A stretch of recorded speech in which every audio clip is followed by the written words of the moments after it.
सुंदर बिटिया थी कि उस चंद्रवती की चंद्र छटा चांद को चकित कर जाती थी, चांद को चकित कर।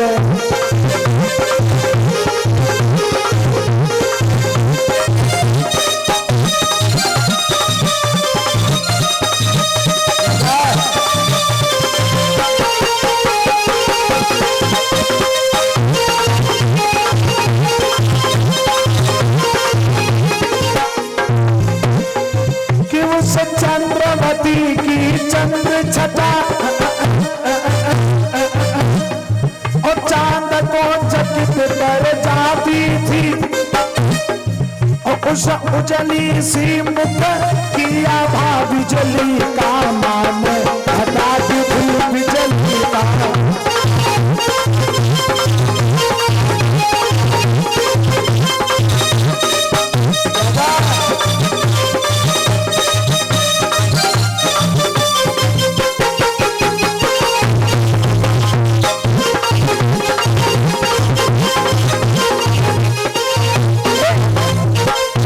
बड़ी सुंदर सी बिटिया है। एक दिन बाणासुर ने अपने मन में विचार किया, क्या करूं, मेरी बिटिया सियानी हो रही है, बिटिया को शिक्षा के लिए किसके पास में भेजूं। और भैया, बेटा और बेटी में भेद नहीं करना चाहिए, क्योंकि मेरे प्यारे कहा जाता है बेटा बेटी एक समान, फिर क्यों भेद करे इंसान। और अगर इन बेटियों को बेटों की तरह अवसर दिए जाएं तो बेटियां किसी बेटों से कम नहीं होती।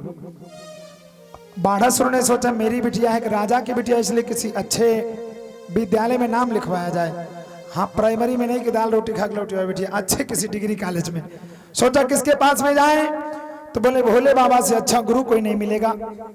भोले बाबा के पास में आए और भोले बाबा से कहने लगे, हे नाथ, मेरा एक निवेदन है आपसे कि मेरी बिटिया धीरे धीरे सियानी हो रही है, तो इस बिटिया को अपने पास में रख लो और शिक्षा दीक्षा देना। ठीक है, दे करके चला आया। समय व्यतीत होता चला गया। उषा आज रहने लगी कैलाश पर्वत पर। समय व्यतीत होता चला गया और उस उषा ने मैया गौरी जी के द्वारा संगीत शास्त्र का अध्ययन किया। बहुत ही निपुण है। धीरे धीरे समय व्यतीत होता चला जा रहा है, भगवान की कृपा। आज समय व्यतीत होता चला गया। एक दिन का जिक्र, मैया पार्वती 16 श्रृंगार करने के बाद में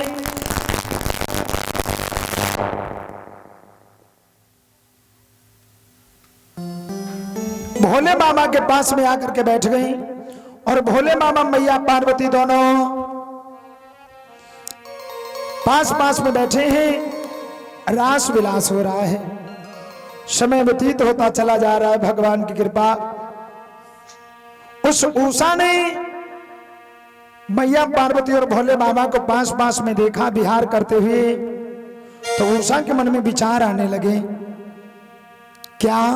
और मेरे भैया कहा जाता है जरूर लोग अपनी बेटी बेटों का विवाह करते, लेकिन एक बात याद रखें, बिटिया का विवाह करना हो तो बिटिया को तभी पता चलना चाहिए कि तुम्हारा विवाह है जब विवाह तय होने वाला हो जाए।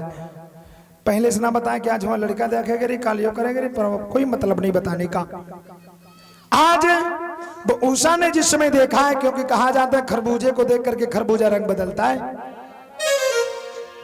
उस मैया और भोले बाबा को बिटिया ने देखा तो उसके मन में एक भावना आ गई,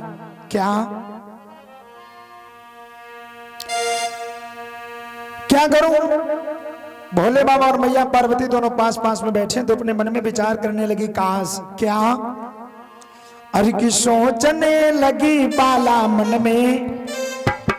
आज वो उषा सोच रही है, अरे की सोचने लगी बाला मन में कि घर मेरी शादी हो जाती।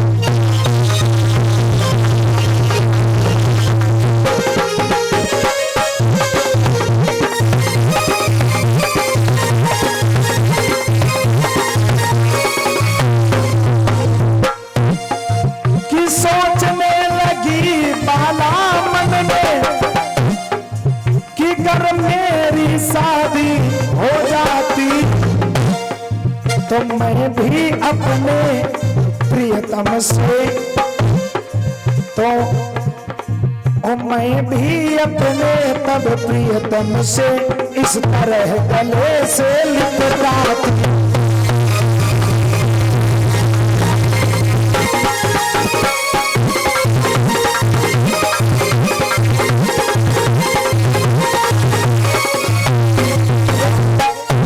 उषा के मन में विचार आने लगा, क्या करूं?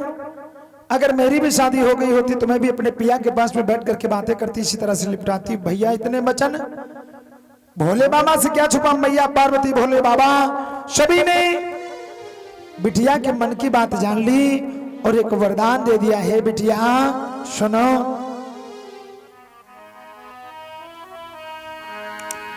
मैं तुम्हें Press the bell icon on the YouTube app and never miss another update.